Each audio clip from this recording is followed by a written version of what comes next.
السلام عليكم ورحمة الله وبركاته، والصلاة والسلام على أشرف المرسلين. معكم فيديو جديد النهاردة من قناتكم حكاية الكنز، والفيديو هيكون عن 10 ملمات النادرة جدا بالتاريخ بالظبط وأسعارها وأماكن البيع. قبل ما نبدأ الفيديو بتاعنا، لسه ما اشتركش في القناة ينزل دلوقتي يشترك ويفعل زر الجرس على الكل عشان يوصل لكم كل الفيديوهات الجديدة ولايكات بقى. ويلا بينا نبدأ الفيديو بتاعنا سريعا بعد الانترو.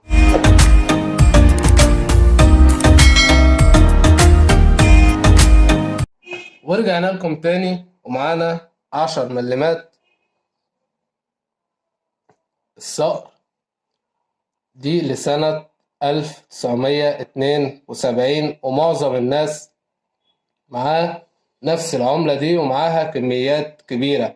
طيب، الناس اللي معاها عملات ألمونيوم كتيرة تحاول ما تبيعهاش كده وخلاص. أهم حاجة تتابع معايا وتشوف إيه اللي مطلوب بالظبط، لأن في تواريخ بتتسمى تاريخ خطأ سك، وده بيكون مطلوب جدا، وأسعاره بتفوق 10,000 جنيه وال20,000 جنيه، تطلع معاك تدريجيا لحد 50,000 جنيه حسب الحالة العملة اللي مع حضرتك. تمام؟ طيب، اللي معانا 1972. طيب، اللي مطلوبة تاريخ كام؟ اللي مطلوبة تاريخ وهو 1973. طيب، اشمعنى 73 وانا اللي معايا 72 وده تاريخ قديم عن 73؟ مبدئيا قلنا قبل كده وهنكررها تاني، اهم حاجة انت حابب تشتغل في العملات ما تتعاملش معاها بتواريخ قديمة. حاول تفهم حاجة اسمها تاريخ خطأ سك. دام انت عرفت تلعب على تواريخ خطأ سك واخطاء سك العملة، كده انت بدأت انك تعرف تشتغل في العملات. يعني تاريخ 1972 ده أصدر منه كمية كبيرة جدا، لكن تاريخ 1973 تاريخ ده أصدر منه كمية قليلة جدا ومش بتكون موجودة كتير في السوق. فاللي معاه 1973 دي العملة دي كده داخلة في النوادر، لكن 1972 تعتبر مش نوادر خالص بسبب إنها متوفرة كتير جدا مع معظم الناس. طيب، في حد هيقول لي معايا 10 ملمات صقر برضو 1973، نوع المعدن نحاس. طيب، ال 1973 النحاس هي برضو 10 ملمات. اشمعنى ما تكونش ديت برضو من النوادر؟ هقول لك، النحاس غير الألمونيوم اللي بتكون مطلوبة هي ألمونيوم. طيب، بالنسبة للنحاس احنا معانا كميات من النحاس دي كتيرة جدا مش عارفين نستغلها ازاي. عندك طريقتين. اول طريقة، حاول انك تقعد تفرز العملات اللي عندك بالنسبة ل10 ملمات نحاس. اذا لقيت تاريخ 1980 10 ملمات الصقر ديت برضو تعتبر من النوادر، وسعرها تروح معاك لحد 50,000 جنيه مصري حسب برضو الحالة اللي مع حضرتك. طيب، بالنسبة ل 1973 اللي هي النحاس ديت أسعارها كام؟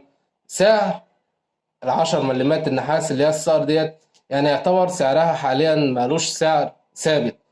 يعني في ناس تباع مثلا باتنين 3 جنيه 5 جنيه، اللي بيشتريها اللي هو الهاوي اللي حابب يحتفظ بالعملة عنده. تمام؟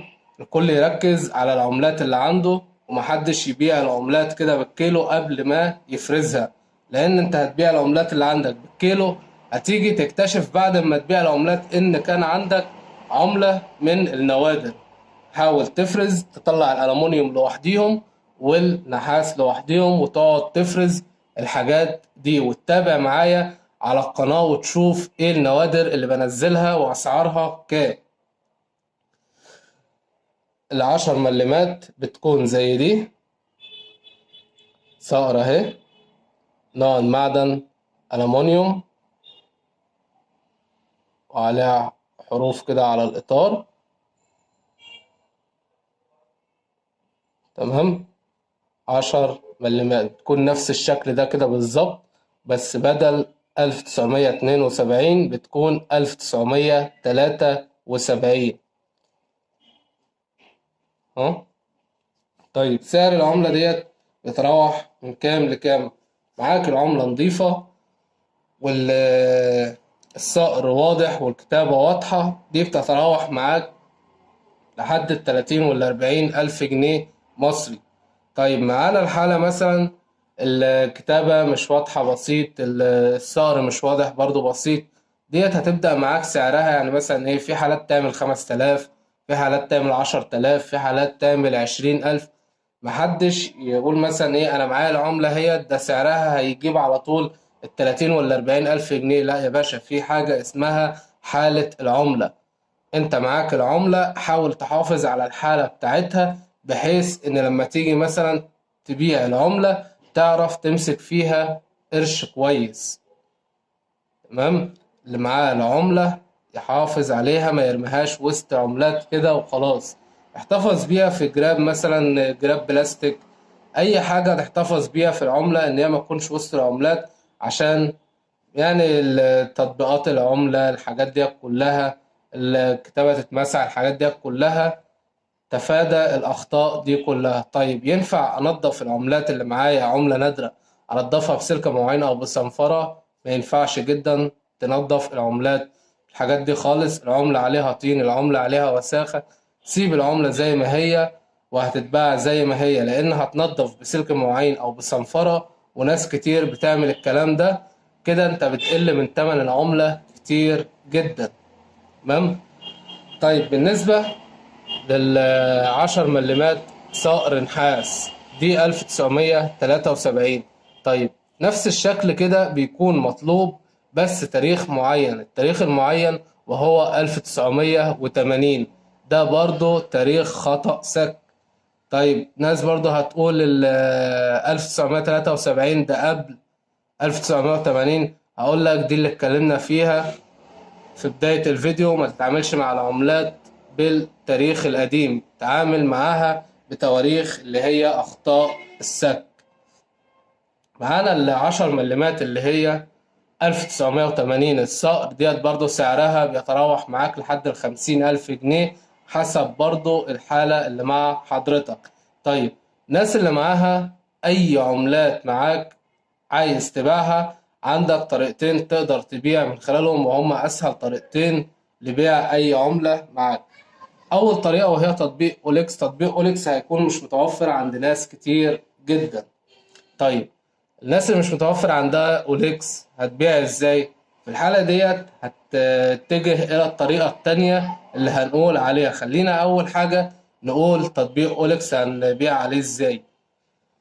مثلا انت معاك عملات، العملة مثلا بتعمل من 20 ل25 جنيه، حاول تجمع مثلا ايه 4 عملات كده ب4 عملات، تعرضهم على اوليكس، تعرض مثلا ال4 ولا ال5 ب100 جنيه، وتكتب تحدد السعر وتكتب بيانات العملات بالظبط، والصور تكون واضحة، وتعمل اعلان على اوليكس، وتسيب رقم للتواصل، بحيث ان اي حد هيشوف الاعلان بتاعك وحابب يشتري العملات هيتواصل معاك ويشتريها منك ان شاء الله.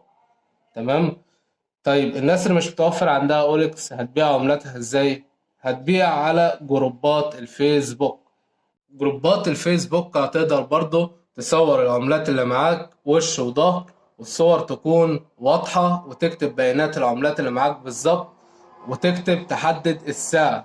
يعني مثلا لو هتبيع العملات اللي معاك 5 قطع ب5 قطع، عادي خالص، جمع 5 قطع كده واعمل اعلان بيهم، واكتب مثلا ايه لو حابب تبيعهم ب100 جنيه. دوت برضه هيكون يعني هتكون مثلا طريقة حلوة برضه، وهيتباعوا بسرعة. أهم حاجة تسيب رقم للتواصل، بحيث إنك لو مش متواجد مثلا على النت كتير حد هيتصل بيك ويشتريهم منك. طيب الناس اللي معاها عملات نوادر هتباعها إزاي؟ في الحالة ديت هتقدر إنك برضه تدخل على جروبات الفيسبوك وتبدأ تعمل مزاد على العملة النادرة اللي معاك. طيب أنا هعمل مزاد إزاي؟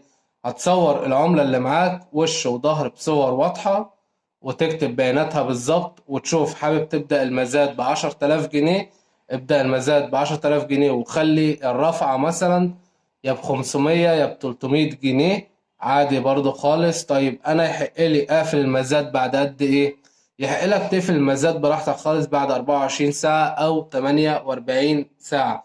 طيب ايه الصح؟ الصح انك تخلي المزاد متاح لمدة 48 ساعة، بحيث ان المزاد والاعلان بتاعك ياخد وقته في الجروب والناس كتير، اكبر كمية تشوفه من الناس. لكن 24 ساعة هيكون ما خدش حقه ولا حد هيقدر ان هو يشوفه كتير. تمام. ده كان فيديو النهاردة موضح ومبسط عن ال10 ملمات ألمونيوم ونحاس وإيه اللي مطلوب بالظبط. قبل ما تفكر تبيع عملاتك بالكيلو، حاول إنك تفرز العملات الأول وتشوف التواريخ المطلوبة بالظبط. يا ريت اللي استفاد من الفيديو ما ينساش يدعمنا بلايك وسبسكرايب وتفعيل زر الجرس على الكل عشان يوصلوا كل الفيديوهات الجديدة. والسلام عليكم ورحمة الله وبركاته.